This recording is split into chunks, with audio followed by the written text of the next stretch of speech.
Bismillahirrahmanirrahim. Assalamualaikum warahmatullahi wabarakatuh. Selamat siang, salam sejahtera untuk kita semua. Siswa kelas 12 bahasa.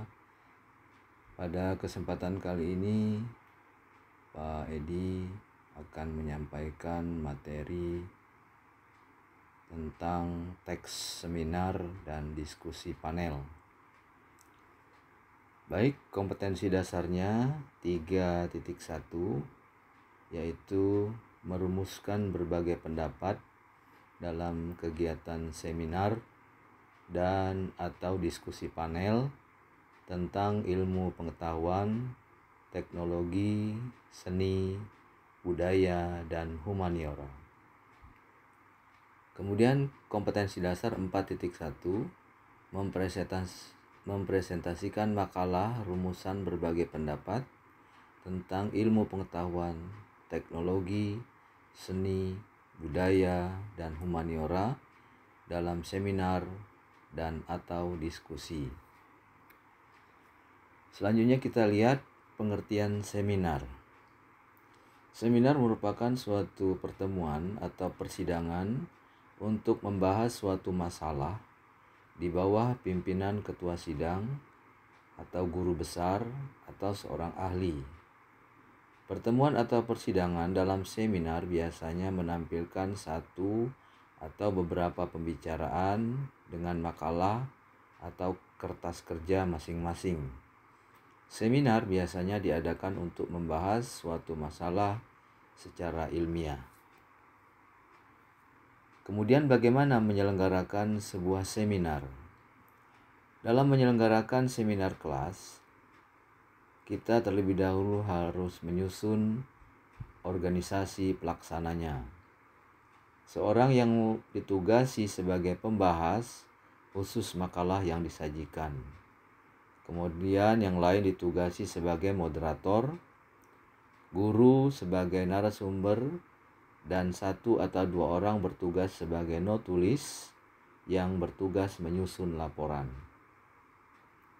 Seminar bukan diadakan untuk menetapkan suatu keputusan terhadap suatu masalah yang dibicarakan. Namun seminar hanya membahas cara menyelesaikan atau memecahkan suatu masalah. Susunan acara seminar dapat terlihat sebagai berikut. Yang pertama, laporan ketua. Yang kedua, penyajian ketua. Yang ketiga, pembahasan oleh pembahas. 4, diskusi.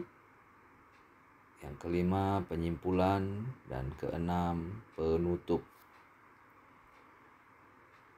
Selanjutnya, berkaitan dengan kompetensi dasar 3.1 dan 4.1, kita lihat pengertian diskusi panel.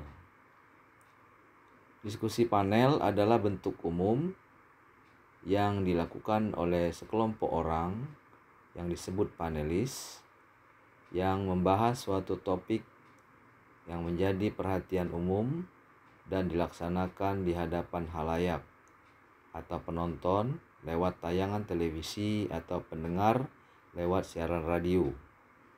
Dalam diskusi panel, halayak diberi kesempatan untuk bertanya atau memberikan pendapat. Pelaksanaan diskusi panel dipandu oleh seorang moderator dan dapat dibantu oleh notulis. Pelaksanaan diskusi panel dimulai dengan pembahasan masalah oleh panelis. Para panelis menyampaikan gagasannya secara bergiliran. Mereka mendiskusikan masalah yang diajukan hingga menghasilkan kesimpulan. Ketua diskusi yang memandu jalannya diskusi merangkum hasil diskusi. Kemudian mempersilakan peserta dan pendengar untuk memberikan komentar. Setelah sebuah diskusi panel dilaksanakan, maka notulis akan menyusun laporan hasil diskusi panel. Laporan diskusi panel dibuat setelah diskusi selesai dilaksanakan. hal-hal yang perlu diperhatikan dalam penyusunan laporan hasil diskusi panel sama dengan laporan diskusi lainnya. Laporan sebaiknya tersusun atas bagian pendahuluan, bagian uraian pelaksanaan, serta bagian penutup yang mencakup kesimpulan dan saran. Kita lihat bagian pendahuluan laporan. Harus meliputi A. Latar belakang pelaksanaan diskusi panel, B. Tujuan diskusi panel, C. Persiapan diskusi panel. Kemudian bagian uraian atau isi laporan meliputi A. Pelaksanaan diskusi panel yang meliputi hari, tanggal, waktu, dan tempatnya, B. Peserta yang mengikuti diskusi panel, C. Hasil diskusi panel, dan D. Jalannya diskusi. Bagian penutup meliputi dua hal, yaitu simpulan hasil diskusi panel dan hal-hal yang disarankan dalam diskusi panel. Selanjutnya ada beberapa lampiran yang disertakan dalam laporan hasil diskusi panel. Yang pertama, surat izin pelaksanaan diskusi panel jika diskusi panel dilaksanakan secara resmi atau luas. Yang kedua, proposal penyelenggaraannya atau penyelenggara diskusi panel. Ketiga, makalah-makalah yang didiskusikan. Keempat, susunan panitia penyelenggara. Kelima, ringkasan makalah dan daftar hadir peserta. Dalam menyelenggarakan sebuah kegiatan seminar atau diskusi panel, tata krama penyaji dan peserta harus diperhatikan. Tata krama dalam seminar atau diskusi panel meliputi tata krama penyaji atau pemerasaran, yaitu yang pertama, seorang penyaji menyiapkan makalah yang sesuai dengan topik dan landasan pemikiran yang akurat. Yang kedua, penyaji menyampaikan makalah secara berurutan, singkat, dan jelas. Yang ketiga, penyaji menerima kritik dan saran dari berbagai pihak. Dan yang keempat, penyaji menjawab pertanyaan dengan objektif. Selanjutnya, sebagai peserta, tata cara mengikuti diskusi atau seminar. Yang pertama, mempelajari makalah. Yang kedua, bersikap sopan selama berlangsungnya seminar atau diskusi panel. Yang ketiga, menjaga kelancaran rapat atau diskusi. Yang keempat, tidak berbicara pada waktu seminar atau diskusi berlangsung.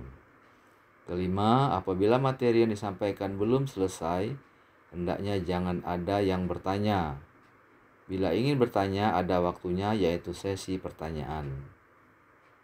Berikutnya, apabila peserta ingin bertanya, sebaiknya peserta sebelum berbicara mengangkat tangan atau mengacungkan jari. Bila pemandu sudah mempersilakan, barulah bertanya. Kemudian peserta juga boleh menyampaikan pertanyaan dengan singkat dan jelas. Selanjutnya, bagaimana aturan dalam mengajukan pertanyaan dalam diskusi atau seminar? Salah satu bentuk tanggapan terhadap pembicara dalam diskusi diantaranya mengajukan pertanyaan. Dalam hal ini, kita harus memperhatikan hal-hal sebagai berikut.